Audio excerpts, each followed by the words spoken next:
Lo que estás a punto de escuchar no es un mito cualquiera, es un expediente real, nunca reconocido oficialmente, pero que aún hoy en día algunos pobladores recuerdan con miedo. En un pueblo olvidado de San Luis Potosí, existió en los años 80 una estación de radio comunitaria con las siglas XH13, transmitiendo en la frecuencia 103.6 FM. Era una estación humilde. Ponían música ranchera, daban noticias locales, leían cartas de la audiencia y transmitían mensajes para los campesinos y traileros que pasaban por la carretera. Pero un día, la estación dejó de existir. Al menos eso decía el gobierno. Los habitantes contaban otra cosa, que la señal nunca se apagó.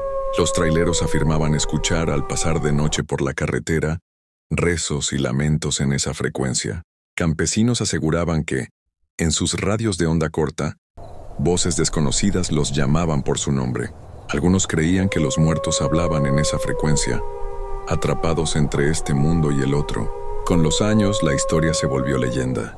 Pero en 2015, un estudiante de comunicación de la UNAM, llamado Luis Hernández, decidió investigar. Su tesis llevaba por título Radios Fantasma en México, mito o realidad. Y la primera estación de su lista fue la olvidada XH13. Luis viajó desde la Ciudad de México en autobús hasta San Luis Potosí. El camino fue largo, pasando por cerros, pueblos polvorientos y neblinas que cubrían los caminos de terracería. En la terminal, preguntó por la ubicación de la estación. Un hombre mayor, con sombrero de palma y voz rasposa, lo miró fijo y le dijo: ¿La XH13? Sí, respondió Luis con naturalidad.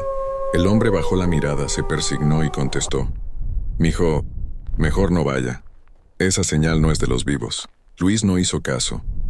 Tomó un taxi de ruta hasta donde terminaba el pavimento. Desde ahí, caminó media hora por un sendero lleno de arbustos, hasta encontrar un edificio en ruinas. El letrero oxidado aún se leía: Radio Comunitaria XH13, la voz del pueblo. La puerta estaba abierta, cubierta de grafitis y óxido. Adentro todo era polvo y telarañas. Había periódicos de 1983 tirados y casetes esparcidos en el suelo con etiquetas amarillentas. Música del recuerdo, noticias locales, mensajes a la comunidad. En la cabina de transmisión, el vidrio estaba roto y los micrófonos oxidados. El silencio era tan pesado que Luis sintió que lo observaban. Sacó su grabadora y registró en voz alta. Registro número 1. Estoy dentro de la estación abandonada XH13. El lugar parece detenido en el tiempo. No hay electricidad, pero un ruido metálico lo interrumpió. Un casete cayó al suelo por sí solo. Luis tragó saliva, lo recogió y leyó la etiqueta. Decía Expediente XH13. Durante los siguientes días, Luis entrevistó a los habitantes del pueblo más cercano.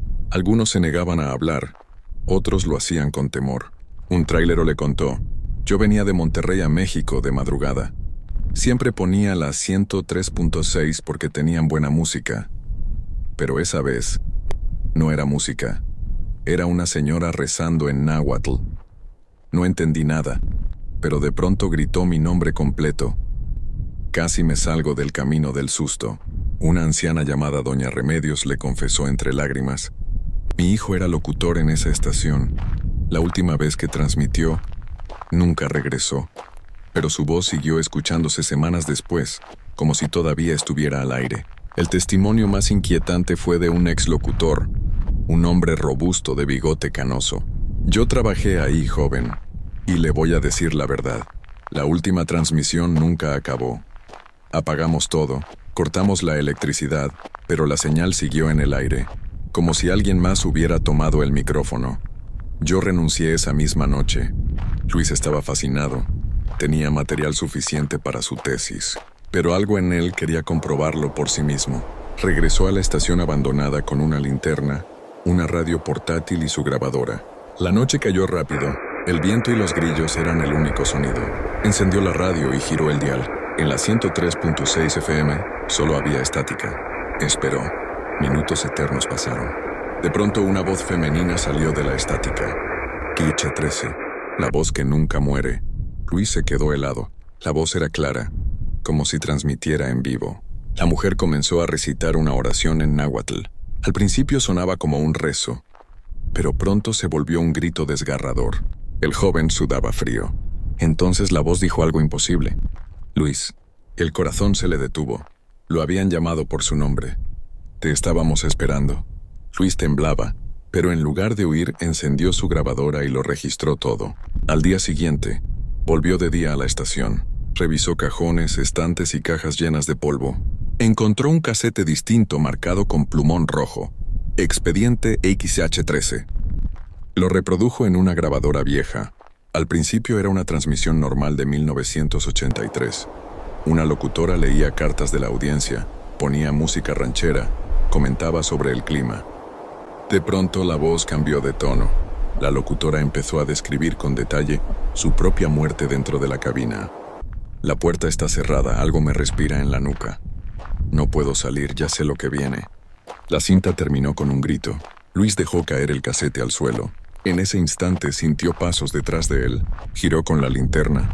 No había nadie, pero el vidrio del estudio tenía marcas de manos frescas, como si alguien hubiera presionado desde adentro. Desde ese día la señal lo persiguió. Luis escuchaba la transmisión en todas partes. En su celular apagado, en el estéreo de su coche, incluso en la televisión desconectada. Un vecino le advirtió: «Ya no sigas oyendo esa señal, joven. Esa frecuencia no es de aquí, es del otro lado». Buscando respuestas, Luis encontró un diario viejo dentro de la estación. El texto decía: «Construyeron esta estación sobre un antiguo cementerio indígena. Los rezos nunca descansaron. Quien escuche demasiado tiempo queda atrapado en la transmisión». Luis comenzó a tener pesadillas. Veía micrófonos oxidados que lo llamaban, voces que gritaban su nombre, un reloj que siempre marcaba las 12 de la noche. Su rostro se veía cansado, con ojeras profundas. La señal lo estaba consumiendo. Capítulo 6. La última transmisión. Decidió hacer un experimento final. Colocó su laptop en la cabina abandonada y conectó un micrófono. Grabaría la señal de la 103.6 y la transmitiría en vivo por internet. A la medianoche la señal entró sola. Gritos, voces múltiples, cantos distorsionados de corridos y rezos en náhuatl llenaron la sala. Los que escuchaban la transmisión en línea empezaron a dejar comentarios. «Acabo de escuchar la voz de mi abuela, y murió hace 5 años. La señal me llamó por mi nombre. Voy a apagar esto. No puedo dejar de escuchar. Siento que alguien me respira en la oreja». Luis estaba aterrado, pero seguía grabando. De pronto la transmisión terminó abruptamente con una frase inquietante. «Hasta aquí la señal de XH13. Buenas noches». Lo perturbador fue que esa voz era la de Luis, aunque él juraba no haberla dicho. La policía llegó días después. La estación estaba vacía. Solo encontraron una grabadora encendida con un casete que no se terminaba nunca. El carrete giraba y giraba, repitiendo las mismas voces como si el tiempo estuviera atrapado allí. Nunca hallaron a Luis. La tesis jamás fue entregada, pero algunos aseguran que, a la medianoche, si sintonizas la 103.6 FM en ciertas carreteras de México, todavía puedes escuchar su voz, narrando su investigación, atrapado para siempre en la frecuencia maldita. Si te ha gustado este video, te pido por favor que compartas este video con tus amigos y familia, para que pueda hacer más videos como este.